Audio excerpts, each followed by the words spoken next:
오늘은 호세아서 8장이 되겠습니다. 8장 1절로부터 우리 14절에 있는 말씀을 같이 하나님 말씀을 읽어나가겠습니다. 8장 1절로부터 14절입니다.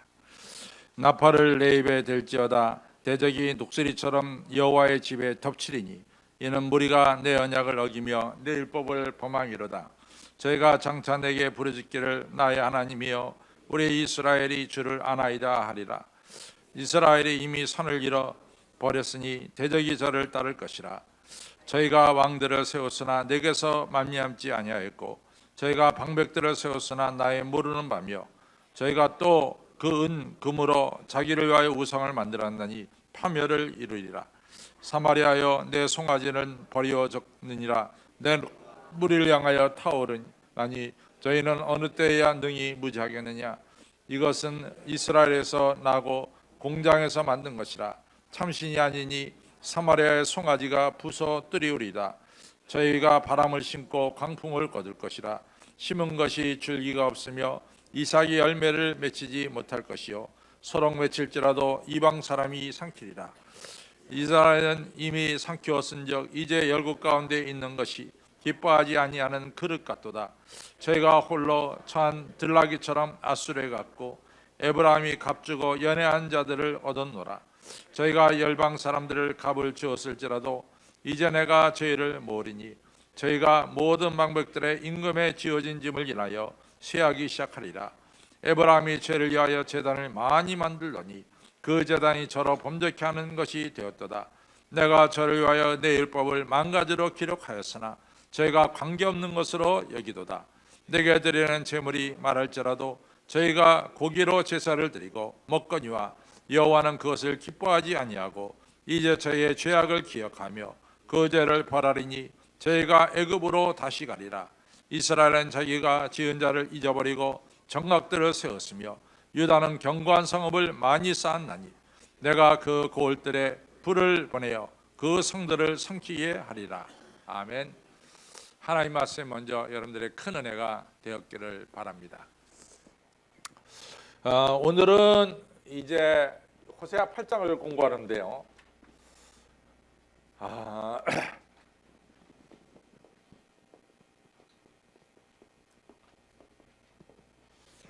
그 구약의 말이죠. 그냥 사실은 이제 신약까지도 그것이 이제 다 통하고 있는 건데 구약의 중요한 것 중에 하나가 계약 신앙입니다. 계약. 이거 갖다가 좀 어려운 말로 하면 신학이라고 그러고 또 계약 신앙인데 요 계약이란 건 뭐냐면은 하나님과 우리 사이에 맺어진 계약을 가리켜요. 하나님과 우리 사이에 맺어진 계약. 근데 아시다시피 이스라엘 백성들이 그 근원을 찾아가면은 이스라엘 백성들의 근원을 찾아가면은 우리가 언제부터 이스라엘이라고 부르느냐? 이스라엘이라고 부르는 것을 우리가 이제 세 가지로 대가 얘기할 수 있거든요. 이스라엘을 부르는 것을. 첫째는 하나님께서 창세기 12장에 아브라함을 부름을 통해서 아브라함 부르죠. 이때부터 이스라엘이 시작되었다. 그렇게 얘기해도 틀린 말은 아닙니다. 그렇죠?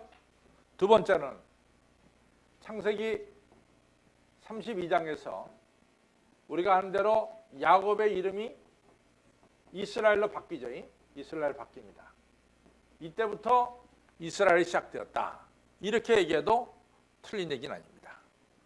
그런데 우리가 말하는 이스라엘 하면 이스라엘은 개인을 가리킵니까? 아니면 집단을 가리킵니까?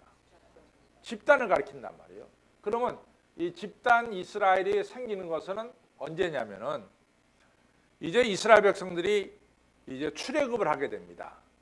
이 출애굽을 할 때, 애굽을 나올 때 우리가 출애굽기 12장에 보면은 아주 정확하게 나오는 게 뭐냐면은 야곱의 후손들과 야곱의 이 12아들의 후손들과 플러스 중다한 잡족이 함께 나옵니다. 중다한 잡족이. 이 중다한 잡족을 갖다가 우리가 에레브라고 부르거든요. 에레브. 이 중다한 잡족들이 함께 나옵니다. 그러니까 중다한 잡족과 야곱의 12아들들과 섞여서 나왔어요. 근데 야곱의 12아들들은 하나님을 알았을까요? 몰랐을까요? 야곱의 12아들들은 저는 이 사람들이 하나님을 잘 알았던 못 알았던 저는 알았다고 봅니다. 일단은. 그렇죠? 근데 중단 잡족은 하나님 알까요? 모를까요? 모릅니다. 이 사람들이. 근데 이 사람들이 이같이 제가 얘기했지만 이 사람들 통틀어서 애굽에서 살던 야곱의 12자손들이나 이 중단 잡족을 다 통틀어서 뭐라고 부르냐면 히브류라고 부릅니다. 히브류. 이 히브리라고 하는 것은 무슨 뜻이냐면은 우리나라에 와서 노동하고 있는 외국인 노동자가 바로 히브리예요. 그러니까 히브리라고 하는 말은 다시 말해서 뭐냐면 우리나라에서 일하는 외국인 노동자다. 근데 히브리들의 특징은 뭐냐면은 지금 우리나라 히브리는 이 외국인 노동자는 국적이 있습니까? 없습니까? 있어요. 그러나 옛날에 히브리는 나라가 없다고. 나라가. 국적이 없습니다. 다시 말해서 패스포트가 없어요. 두 번째는 이 사람들은 노예나 다름없어. 노예나. 사회 맨 밑바닥층이라고. 맨 밑바닥층입니다. 세 번째, 이 사람들은 돈이 없어요. 돈이 없기 때문에 이 애굽이라는 큰 나라에 와서 노동력을 팔아서 돈을 벌던 사람들입니다. 그러니까 정치적으로는 국적이 없고 사회적으로는 맨 밑바닥이고 경제적으로는 가난하고 이것이 히브리들의 특징입니다.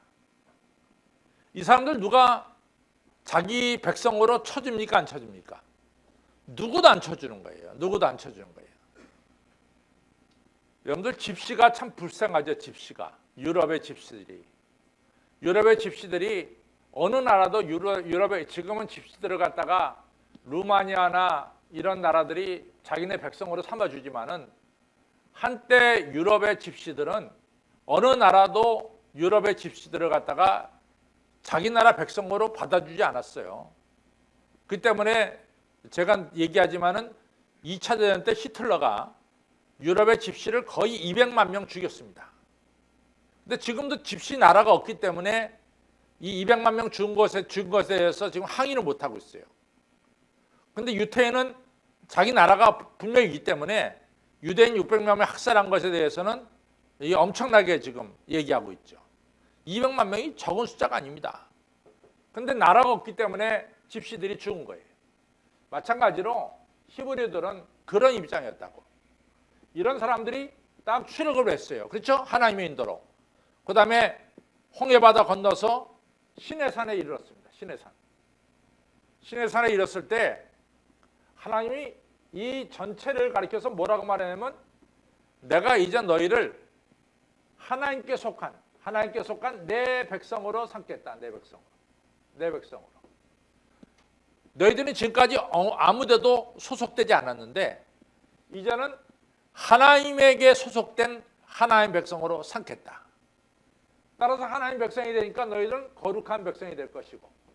그렇죠? 거룩한 백성이 왜? 하나님 백성이니까. 그렇죠? 제사장 족속과 같이 소중하게 쓰임 받을 것이다. 이렇게 얘기한단 말이죠. 하나님이 일방적으로 얘기했어요. 너희들 떠돌아다니는데 어느 누구도 너희들 갖다가 환영하지 않는데 내가 너희들 갖다 내 백성으로 삼겠다.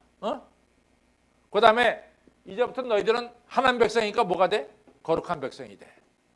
제사장 족속같이 돼. 왕 같은 제사장이 되는 거예요. 그러면 이러한 하나님의 어포에, 하나님의 제안에 이 사람들이 반대할 이유가 있어요, 없어요? 너무 감사하잖아. 지금까지 어느 누구도 자기들을 갖다가 받아주지 않았는데 홍해바다를 가르신 하나님, 10가지 재앙을 내리신 하나님, 그렇잖아요? 이런 하나님께서 내 백성을 삼겠다는데 여기에 대해서 히브리가 반대할 이유가 하나도 없단 말이지. 그렇죠? 좋다. 너희들이 내 백성이 되는데 다 좋은데 너희들 한 가지 지켜야 된다. 너희들 이제는 하나님 백성이 되니까 하나님 백성답게 살아야 된다. 그렇죠? 하나님 백성답게. 그러면 이제 하나님 백성답게 살아야 될 거 아니야. 너희 하나님 백성답게 살래 안 살래? 그러니까 이 사람들이 예 하고선 얘기했다고. 우리 하나님 백성답게 살겠습니다. 백성들이 이구동성으로 하나님 백성답게 살겠다. 이렇게 얘기를 했단 말이죠. 그러니까 하나님이 오프한 것에 대해서 이 사람들이 예스로 받아들이니까 이 계약이 이루어져 안 이루어져요? 이루어진 거야. 여기서 요 계약이 이루어졌다고. 어디서? 시내산에서. 이것을 시내산 계약이라고 맞아요. 그러면 하나님 백성답게 사는 게 뭐냐? 뭐 613개가 돼요. 근데 613개 다 얘기할 거 없이 613개를 딱 짜면은 십계명이 나오는 거예요. 십계명. 나 외에 다른 신을 섬기지 말라. 둘째, 우상을 만들고 거기 절하지 말라. 세 번째, 하나님의 이름을 망령되이 일컫지 말라. 네 번째, 안식일을 지켜라. 다섯 번째, 내 부모를 공경하라. 다섯 번째, 여섯 번째, 살인, 간음, 도둑질, 거짓 증거, 이웃의 것을 탐내지 말라. 이렇게 되는 거죠. 그렇죠? 그 십계명을 틀림없이 지켜야 돼요. 그렇죠? 십계명을. 그러면 이제 되는 거예요. 이제 이렇게 되고 나서부터 이같이 하나님과의 계약을 맺고 나서부터 이 광야 생활하면서 소위 말해서 이스라엘이라고 하는 집단이 생겨지게 됩니다. 집단이. 나올 때는 오합지졸이었지만은 40년 동안 광야에서 한솥밥을 먹게 됐어요. 한솥밥을. 한솥밥이라는 게 뭐야? 하나님이 주신 만나와 하나님이 주신 메추라기와 하나님이 주신 뭐요? 물을 먹으면서 40년을 같이 지내게 됐다고. 그럼 집단이 이루어졌을까 안 이루어졌을까요? 집단이 이루어졌잖아. 그래서 이스라엘은 이같이 출애굽 40년을 통해서 이스라엘이 이루어졌다라고 얘기해도 맞는 얘기란 말이지. 여기서는 집단이 생겨나니까. 그렇죠? 그럼 이제 하나님의 택한 백성들은 뭘 해야 됩니까? 철저하게 하나님의 율법을 지켜야죠. 또 하나님은 이 백성들을 갖다 거룩하게 만들어야 됩니까? 안 만들어야 됩니까? 만들어야 돼요. 그러니까 이 쌍방이 다 할 일이 있어. 하나님은 자기가 택한 백성들을 거룩하게 만들어야 되는 책임이 하나님께 있고, 또 하나님 백성된 이스라엘은 하나님 주신 십계명을 지켜야 될 책임이 있고, 양쪽에서 다 해야 될 일이 있습니다. 그렇지? 양쪽에서. 한쪽만 하는 게 아니야. 하나님 쪽에서 해야 되고, 인간은 인간 쪽에서 해야 되는 거예요. 그렇죠?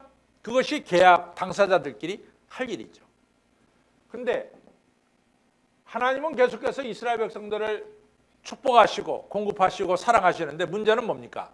이스라엘 백성들이 계약을 깨버린 거예요. 계약을 깨버린 거라고. 구체적으로 어떤 계약을 깼을까요? 우상 숭배지. 나 외에 다른 신을 섬기지 말라 그럴 때 하나님 외에 금송아지 섬기고, 두 번째 우상을 만들지 말고 거기 절하지 말라 그러는데 이스라엘이 뭐예요? 우상 만들고 절했단 말이지.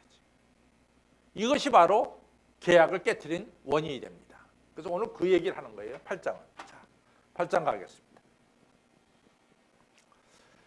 8장 1절을 이제 보면은 나팔을 내 입에 댈지어다 할 때 나팔 소리가 나면은 뭘 얘기하냐면 전쟁이 지금 온다는 거야. 그렇죠?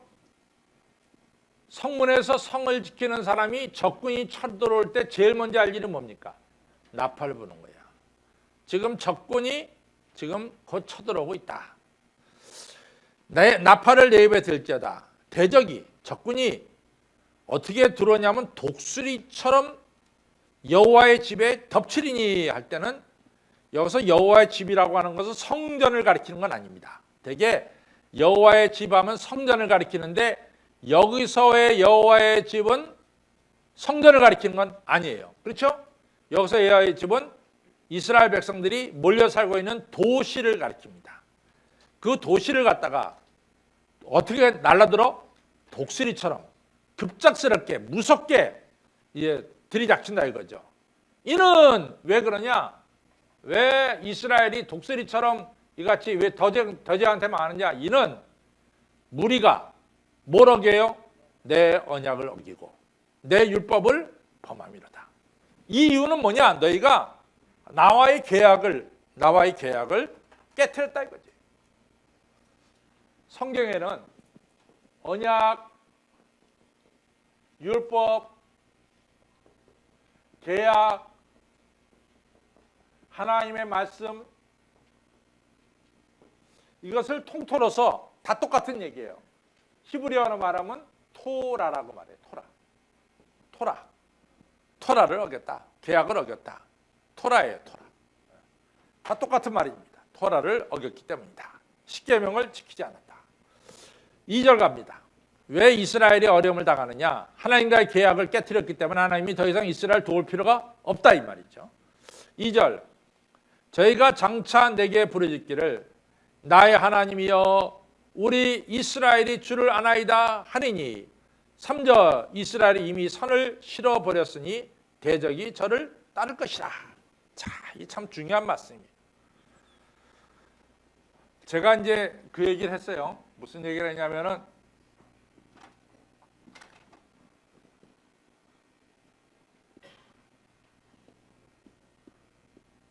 요쪽을 가르쳐서 제가 이스라엘 평원이라고 했습니다.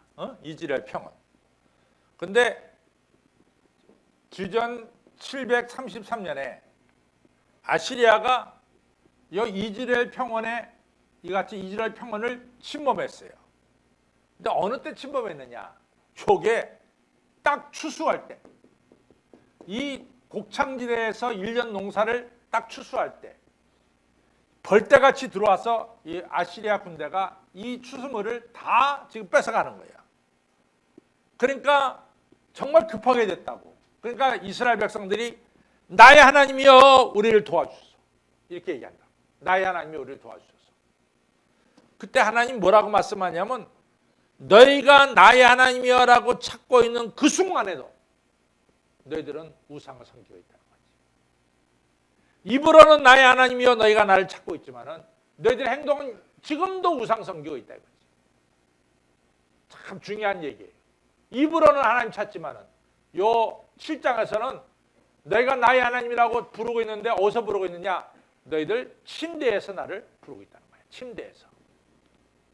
성전에 나와서 부른 것이 아니라 너희 침대에서 하나님을 찾고 있다 이거지. 지난주 있었던 7장에서는 그렇게 나옵니다. 그렇죠? 요 얘기는 우리가 어디로 또 연결시킬 수 있을까요? 마태복음 7장입니다. 마태복음 7장 가보겠습니다. 마태복음 7장 21절 보면은 마태복음 7장 너무 유명한 얘기죠. 너무 유명한 얘기입니다. 마태복음 7장에 보면은 자 보겠습니다. 우리가 7장 21절 보겠습니다. 시작. 나더러 주여 주여 하는 자마다 천국에 다 들어갈 것이 아니요 다만 하늘에 계신 내 아버지의 뜻대로 행하는 자라야 들어가리라. 22절 시작. 그날에 많은 사람이 나더러 이르되 주여 주여 우리가 주의 이름으로 선지한 후 타며 주의 이름으로 귀신을 쫓아내며 주의 이름으로 많은 권능을 행치 아니하였나이까 하리니. 23절 시작. 그때 내가 저에게 밝히 말하되 내가 너희를 도무지 알지 못하니 불법을 행하는 자들아 내게서 떠나. 참 중요한 얘기예요. 우리가 입으로 아무리 하나님 아버지 찾아도 우리의 행함 속에 하나님을 경외하는 것이 없다면 아무 의미가 없다는 거예요. 아무 의미가 없습니다. 참 마태복음은 이런 면에서요.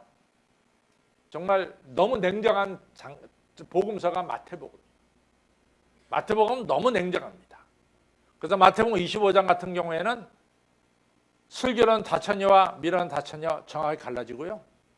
그 다음에 5달란트, 2달란트 받은 자와 1달란트 받은 자 정확히 갈라지고요. 또 마지막에 양과 염소가 갈라지듯이 정확하게 갈라지는 게 마태복음입니다. 마태복음은 좀 더 굉장히 엄격한 복음서 같아요. 마태복음은. 우리가 입으로 주여 주여 하는 자가 천국에 들어간 것이 아니라 우리의 행동이, 우리의 행함이 뭐요? 내 아버지의 뜻대로 행해야 될 줄로 믿습니다. 오늘 똑같은 얘기예요. 왜냐? 2절 3절에 저희가 장차 내게 부르짖기를 나의 하나님이여 이스라엘 불렀어요. 우리 이스라엘이 우리들이 주를 아나이다. 우리가 하나님 알지 않습니까? 하나님이 주시는 만나를 먹었고 하나님이 주신 메추라기를 먹었고 하나님이 주신 율법을 우리가 받지 않았습니까? 그때 하나님 뭐라고 말하냐? 3절 이스라엘이 이미 선을 잃어버렸다. 너희들이 이미 계약을 깨트려버렸다. 그러니까 대적이 너희를 따를 것이다. 4절 넘어갑니다. 저희가 왕들을 세웠으나 내게서 말미암지 않았고 저희가 방백들을 세웠으나 나의 모르는 바며 저희가 또 은과 금으로 자기를 위하여 우상을 만들었나니 파멸을 이르리라. 자, 참 이제 중요한 얘기입니다. 이스라엘의 왕은 누가 세워요? 이스라엘 왕은 누가 세워요? 하나님이 세웁니다. 하나님. 이스라엘의 왕은 하나님이 세우시는 거예요. 하나님이. 그래서 사울 왕을 누가 세웠어요? 하나님이 세웠어요. 사울 왕을. 그렇죠? 다윗 왕을 누가 세웠어요? 하나님이 세웠어요. 솔로몬을 누가 세웠습니까? 하나님이 세웠어요. 근데 솔로몬이 자꾸만 부인 따라서 우상 숭배하니까 솔로몬이 죽을 때 나라가 두 쪽 난다 그랬죠. 그래서 솔로몬이 이제 922년에 죽어요. 그렇죠? 920년에 죽으면서 나라가 북이스라엘, 남유다로 갈라져요. 남쪽은 솔로몬의 아들 르호보암이 왕이 되고 그 다음 북쪽은 이제 여로보암이 왕이 됩니다. 근데 이 여로보암을 누가 왕을 시키냐? 아히야라고 하는 선지자가 여로보암에게 기름 부어서 북이스라엘 왕을 세우는 거예요. 그렇죠? 그러니까 북이스라엘 왕도 하나님께서 기름 부어서 세웠어요. 남쪽 유다 왕도 하나님께서 기름 부어서 세웠어요. 여러분들 엘리야가 도망간 얘기가 기억나죠? 엘리야가 이세벨이 막 죽이겠다니까 엘리야가 남쪽으로 도망가서 로뎀나무 밑에서 내가 살 만큼 살았으니까 이제 나를 죽여주십시오 했던 이야기가 있어요, 없어요? 있죠. 그때 이 죽겠다고 하는 엘리야에게 하나님이 떡과 물을 주면서 정신 차리게 하고 네가 할 일이 있다 그랬어요. 네가 할 일이 있다 그랬어요. 그 할 일은 뭐냐? 너 네 후계자 엘리사를 세우고, 두 번째는 너 아람 나라의 하사엘, 아람 나라 이시라의 하사엘을 왕으로 세워라. 세 번째, 너 이스라엘의 왕을 예후에게 기름 부어서 예후를 왕으로 삼아라. 그랬어요. 요게 하나님이 누구에게 준 사명이야? 엘리야에게 준. 그래서 엘리야가 이 사명 다 감당합니까? 안 감당합니까? 그래서 예후도 누구 때문에 왕이 됐어? 하나님 때문에 왕이 됐어요.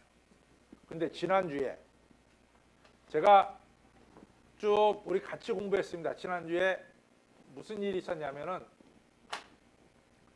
북이스라엘이 가장 잘 살 때가 여로보암 2세라 그러죠. 아까 지금 이건 여로보암 1세예요. 여로보암 2세. 요가 언제냐면 786서부터 746이라고 그랬어요.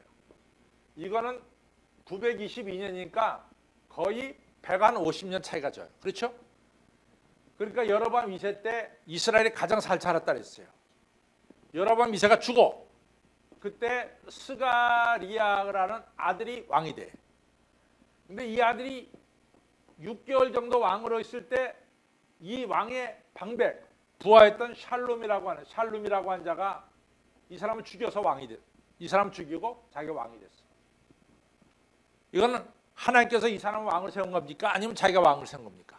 자, 샬롬이 전왕을 죽이고 오래 할 줄 아는데 이 사람은 1개월밖에 못해. 무나임이라고 하는 자가 이 사람을 죽이고 왕이 됐다고. 그 다음에 이 사람의 아들이 이 사람 아들이 아들이 있어. 나 오늘 생각 안 난다. 부가리아야. 부가히야야. 이 사람이 아들인데 이 사람을 누가 죽이냐면 베가라고 하는 자가 죽여서 또 왕이 됐다고. 베가는 또 누구한테 죽으냐면 호세아한테 죽어서 왕이 돼. 그래서 북이스라엘이 끝나요. 호세아한테. 그럼 이 사람들은 다 자기가 하나님 기름 부어서 왕이 됐습니까? 아니면 자기가 왕이 됐습니까? 바로 그 얘기야. 그게 봅시다. 자,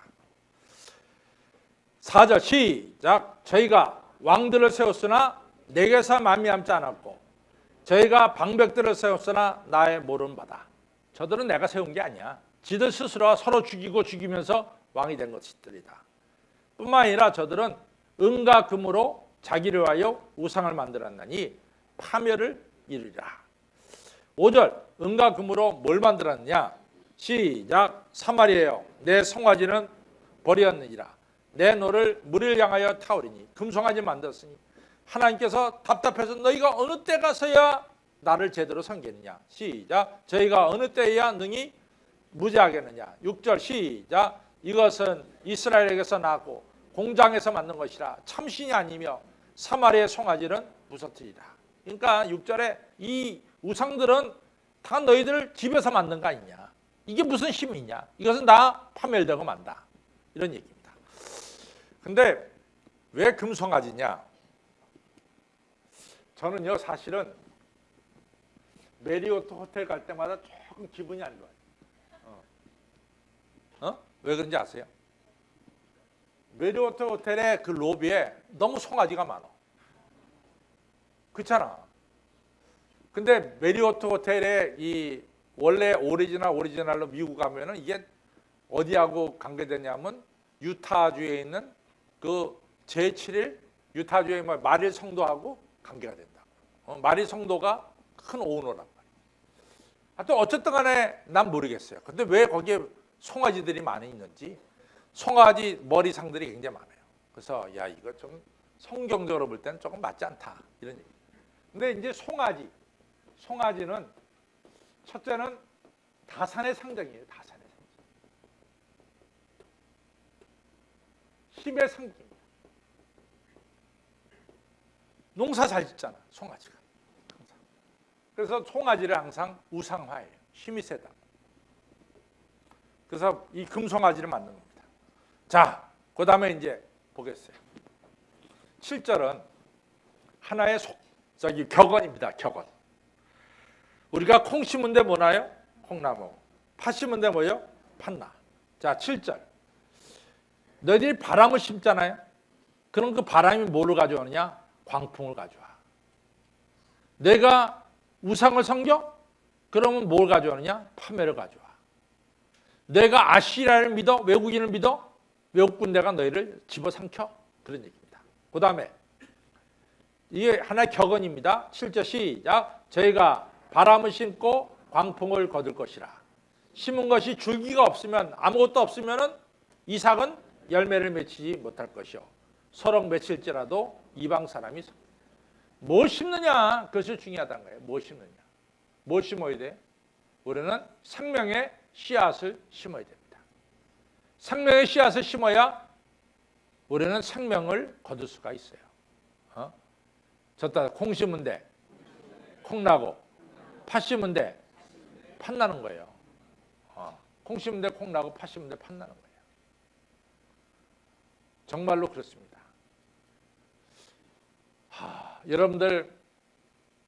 여러분들과 저가 인생을 살면서 한번 좀 생각해 보자고. 여러분과 제가 인생을 살면서 어떤 인생을 살겠어요? 우리가 가는 길에 우물을 파겠어? 아니면 판 우물을 메우겠어?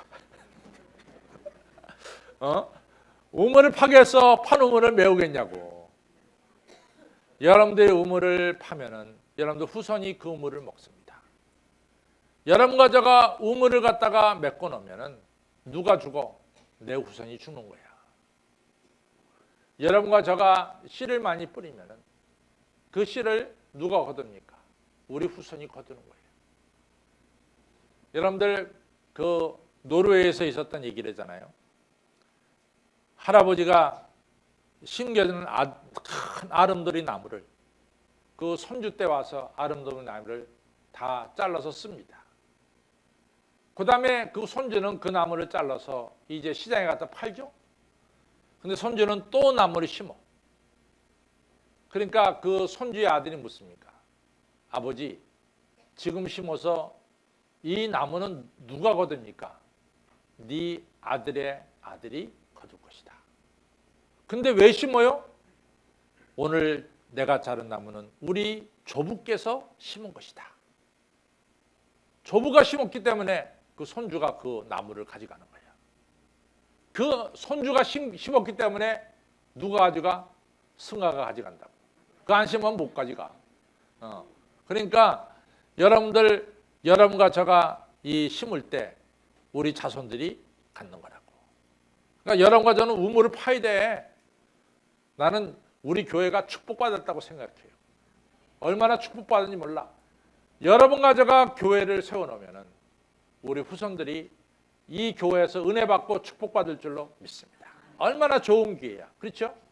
그런 기회가 없어요. 또 우리 목사님 기회를 놓치지 않고 성전건축 기회 놓치는 게 아니야. 나는 복된 얘기하는 거지. 내가 성전 하나님께서 짓지 내가 짓는 거예요. 다 지어지지만 여러분들 그 복된 자리에 참여하라고 나는 초청하는 것밖에 없어. 자, 그다음 갑시다.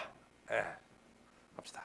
그다음에 8절이에요. 참 이게 중요한 얘기인데 시작. 이스라엘은 이미 삼켰은즉 이제 열국 가운데 있는 것이 기뻐하지 아니하는 그릇 같도다. 참 이게 중요한 얘기.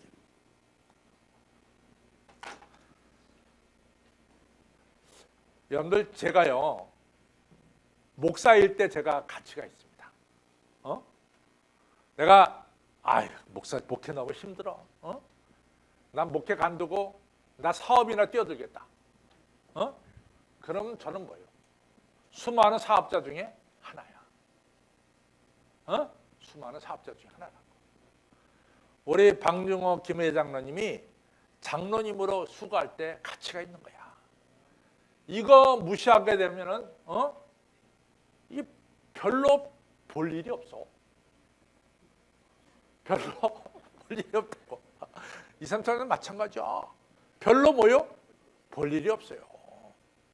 오늘 그 얘기라고. 이스라엘이 너희들이 하나님을 제대로 섬길 때 너희들이 온 세계에서 뛰어난 민족이 됐지. 네가 하나님과의 계약을 끊어봐라. 너 수많은 그릇 조각 중에 하나밖에 더 되냐 이거지. 그 얘기가. 너의 독특성을 잃어버렸다는 거예요. 독특성을. 그러니까요. 정말로 중요한 것은 예수님 믿으려면 잘 믿어야 돼. 정말 쉽게 자기들 잡사나 같다. 그건 정말 잡사야. 왜 잡사가 돼? 집사가. 정말 집사로서 살아야 돼. 왜 잡사가 되냐고. 우리는 거룩한 족속이요 왕 같은 제사장들이야. 그걸 왜 못 지켜? 왜? 그거 우습게 여기는 동안에 나는 뭐요? 그냥 수많은 그릇 중에 하나가 되는 거야. 믿을 바에는 잘 믿어야 돼. 믿을 바에는 잘 믿어야 돼. 이같이 수요일날 저녁에도 나와서 열심히 믿을 때 여러분들 가치가 있는 거야. 그냥 주일날 낮에 한 번만 딱 얼굴 비쳤다 끝나자마자 그냥 요즘은 우리 교회가 너무 좋은 것 같다고 하면서 문이 두 쪽이라서 목사님 얼굴 안 보고 도망가. 이러면 안 되는 거지. 저쪽으로 안 나오고 이쪽으로 그냥 안 봐도 좋은데 열심히 나와서 예배를 드리시기를 바랍니다. 내가 굳이 저보고 가라는 얘기는 아니에요. 그렇지만 열심히 예배를 드리라 그 말이에요. 참 이게 너무 기가 막힌 얘기야. 다시 한번 읽어보세요. 여러분들 8절 시작. 이스라엘이 이미 삼켰은즉 이제 열국 가운데 있는 기뻐하지 않은 그릇 같다. 기쁨 그냥 별로 볼 일이 없는 사람이 돼버렸다 그 말이에요. 자 9절 읽겠습니다. 시작. 저희가 홀로 처한 들나귀처럼 아수르에 갔고 에브라임에 값주고 연애한 자들을 얻었다. 참 이게 비참한 얘기라고. 이게 굉장한 이게 비유인데 이 거리의 여자가 거리의 여자가 이 여자가 어떤 남자한테 돈을 주고 관계를 갔습니까? 돈을 받고 관계를 갔습니까? 돈을 받고 관계하는 게 거리의 여자라고. 거리의 여자도 사랑하는 남자한테 돈을 받고 하는 거야. 그렇죠? 근데 이스라엘은 어떻게 되냐? 돈 주고 그냥 한심하게 된다 이거지. 다시 한번 보겠습니다. 9절 시작. 저희가 홀로 처한 들나귀처럼 아수르가 갔고 에브라임이 값주고 연애하는 자들을 얻어. 에브라임 뭐예요? 이스라엘이 북이스라엘이 값주고 돈 주고 말이야. 돈 주고 이 사랑하는 자들을 얻었다. 10절 시작. 저희가 열방 사람에게 아수르에게 돈을 주고 값을 주었을지라도 내가 그것에 대해서 이제 죄를 모으리니 저를 못나는 건 하나님 심판하신다는 거예요. 저희가 모든 방백의 임금에 지어진 짐을 너희들이 조공 바치는 것을 인해서 쇠하기 시작하리라. 비참해진 거예요. 하나님 백성들이 하나님을 섬기지 않고 이같이 강대고 섬길 때 가치가 떨어진다는 거예요. 가치가 비참하게 떨어진다는 거지. 11절 시작. 에브라임이 죄를 위하여 제단을 많이 만들더니 그 제단이 저로 범죄케 하는 것이 되었다. 에브라임이요, 이스라엘, 에브라임이나 이스라엘 같다 그랬어요. 이스라엘이 언제 제단을 많이 만들었냐면 이 여로보암 2세 때, 이때 자살 때 제단을 많이 만들었어. 그랬더니 그것이 더 제단을 많이 만드는 그것이 더 죄를 생산하는 이유가 됐다고 말이죠. 12절 같이 있습니다. 시작. 내가 저를 위하여 내 율법을 망가지로 기록하였으나 저희가 관계없는 것으로 여기도다. 그러니까 이스라엘 백성 치고 율법을 모를 사람은 아무도 없어. 왜냐하면 율법을 망가지로 기록하였어. 누구나 다 알 수 있게끔 기록하였어요. 근데 율법이 넘치는데도 율법을 관계없는 것으로 여기는 거야. 성경책이 있음에도 불구하고 성경책을 아예 안 보는 거지. 관계없는 거로. 13절 보겠습니다. 저들이 이제 예배를 많이 드려요. 시작. 내게 드리는 제물로 말할지라도 저희가 고기로 제사를 드리고 먹거니와 여호와는 그것을 기뻐하지 아니하고 이제 저희의 죄악을 기억하여 그 죄를 벌하리니 저희가 애굽으로 다시 가리라. 다시 애굽의 노예가 될 것이다. 이런 얘기예요. 하나님이 왜 예배를 기뻐하지 않을까? 이제 이건 뭐냐면 우리가 제물을 바치잖아. 하나님 앞에. 그렇죠? 그럼 제물에서 나오는 고기는 제물을 바친 자들이 나눠서 먹어 안 먹어? 먹어. 제물만 이 내장만 불에 태워서 바치는 거야. 나머지 고기는 제사를 드린 사람들이 제사장들과 함께 먹습니다. 이런 제사를 많이 드리는데 제사 드리는 사람은 지금 어디에 관심이 있냐면 제사 드리고 나서 먹는 데 관심이 있는 거야. 제밥에 관심이 있는 거지. 제밥에. 근데 우리가 이런 거 많이 있어요. 그렇죠? 구체적으로 결혼식에 있지. 결혼식 갔는데 결혼식 행사는 별로 관심이 없고 필요일에 가서 빨리 밥 먹고 버스 타고 교회 오는 것이지. 결혼식 뭐하러 가? 우리가 밥 먹을 데가 없어서 결혼식 가서 밥 먹어. 결혼식 가면 그 결혼하는 사람을 축하해 주기 위해서 간 겁니다. 그러니까 결혼식을 갔을 때 축하 좀 해주세요. 축하. 내가 지금 여기 내 김신 목사 한신교회 부목사 때 내가 줄에 섰다고. 이주표 목사님 아파가지고. 근데 내가 결혼식 하는 날 한신교회 교인들은 없고 버스는 밑에 있더라고. 미아리에서 결혼식 했어.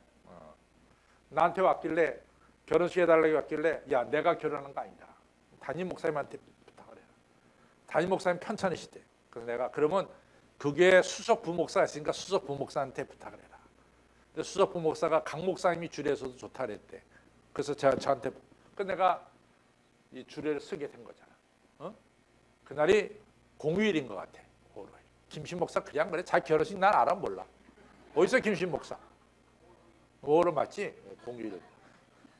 그래서 내가 결혼식 하러 갔어요. 근데 보니까 가니까 나 그때 한일교회 있을 때인데 한신교회 버스가 밑에 있더라고.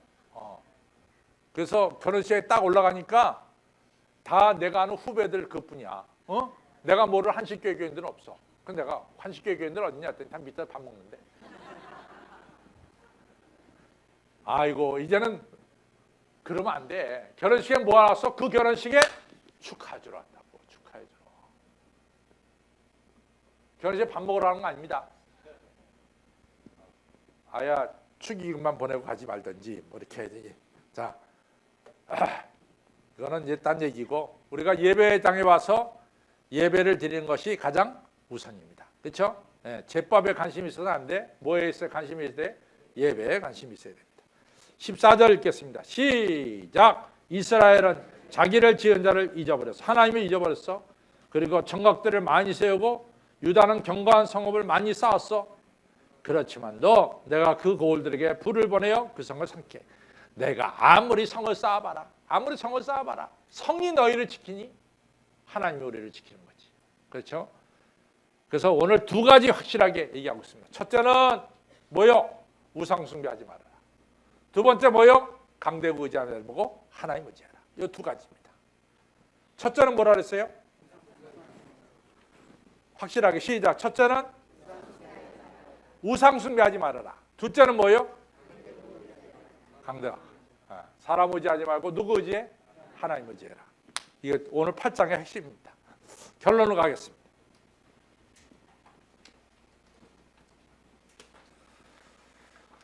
결론이 있습니다. 시작. 하나님이 택한 백성이 하나님과의 계약 토라를 버리고 우상 숭배한다거나 강대국을 의지하는 일의 결과는 바로 패망이라는 것입니다. 우리가 하나님을 섬기고 그 말씀 토라에 순종할 때 거룩한 백성이 되고 들어와도 나가도 축복을 받는 것입니다. 예수 그리스도의 십자가의 보혈로 재씻음 받은 하나님의 자녀된 우리들은 하나님 말씀에 순종해야 합니다. 그리고 나를 온전히 하나님께 내어 맡기는 사한 제사를 드려야 합니다. 그리고 날마다 세상을 바라보는 것이 아니라 예수님을 바라보며 마음을 새롭게 해야 합니다. 그래서 하나님의 뜻을 깨닫고 실천해야 합니다. 이렇게 될 때 신명기 28장에 나오는 말씀처럼 성읍에서도 복을 받고 들에서도 복을 받으며 내 몸의 소생과 내 토지에 복을 받을 것이고 들어와도 나가도 복을 받고 나가도 복을 받는 축복의 삶이 이루어지는 것입니다. 아멘. 그러한 삶을 사시기를 주님의 이름으로 축원합니다. 네.